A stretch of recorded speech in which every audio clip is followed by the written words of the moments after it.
तुमच्या हक्काचा आवाज आजचा महाराष्ट्र। राज्य राखीव पोलीस बल गट क्रमांक 5 येथे 2 जानेवारी पोलीस स्थापना दिनाचे औचित्य साधत दिनांक 5 जानेवारी रोजी बल गट क्रमांक 5 मंगलमूर्ती कार्यालय गट 7 दौंड येथे 200 जवानांनी रक्तदान करून सामाजिक बांधिलकी जपली।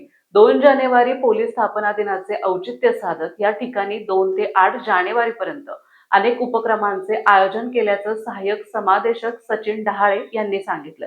आजचा महाराष्ट्रासाठी परशुराम निखळे, दौंड। सर्वांना नमस्कार, जय हिंद।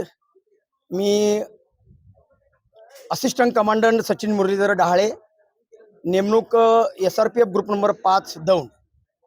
आज तारीख 5/1/2026, दिनांक 2/1/2026 ते दिनांक 2/8/2026। 2 जानेवारी हा दिवस महाराष्ट्र स्थापनेचा वर्धापन दिन सोहळा म्हणून संपूर्ण महाराष्ट्रामध्ये महाराष्ट्र पोलीस साजरा करीत आहेत। त्या अनुषंगानं माननीय पोलीस महासंचालक महाराष्ट्र राज्य मुंबई, त्यानंतर माननीय अप्पर पोलीस महासंचालक राज्य राखीव पोलीस बल महाराष्ट्र राज्य मुंबई, पोलीस उपमहानिरीक्षक राज्य राखीव पोलीस बल परिक्षेत्र पुणे, तसेच समादेशक राज्य राखीव पोलीस बल गट क्रमांक 5 दौंड यांच्या मार्गदर्शनाखाली राज्य राखीव पोलीस बल गट क्रमांक 5 दौंड या ठिकाणी भव्य असे रक्तदान शिबिर या ठिकाणी आयोजित केलेले आहे। या ठिकाणी राज्य राखीव पोलीस बल गट क्रमांक 5 दौंड च्या माध्यमातून जवळपास 100 जवानांनी, तसेच महाराष्ट्र सुरक्षा बल च्या जवळपास 100 जवानांनी या ठिकाणी रक्तदान शिबिरामध्ये भाग घेतला आणि रक्तदान आपले केलेले आहे। रक्तदान हे जीवनदान हे आमच्या वरिष्ठांनी जाणले, त्या अनुषंगाने आज रक्तदानाचा एक भव्य दिव्य कार्यक्रम राज्य राखीव पोलीस बल गट क्रमांक 5 दौंडच्या या प्रांगणामध्ये होत आहे।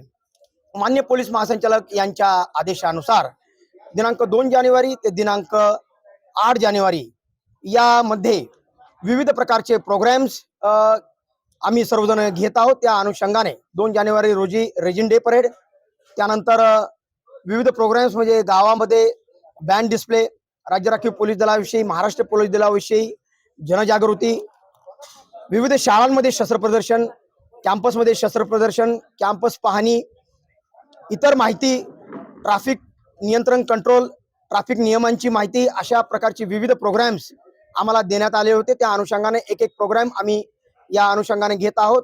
अतिशय चांगला आणि सुंदर रिस्पॉन्स आमच्या जवानांनी या ठिकाणी दिलेला आहे।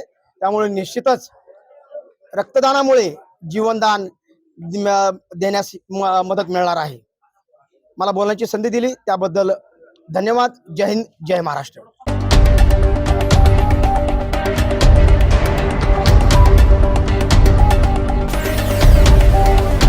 तुमच्या हक्काचा आवाज आजचा महाराष्ट्र।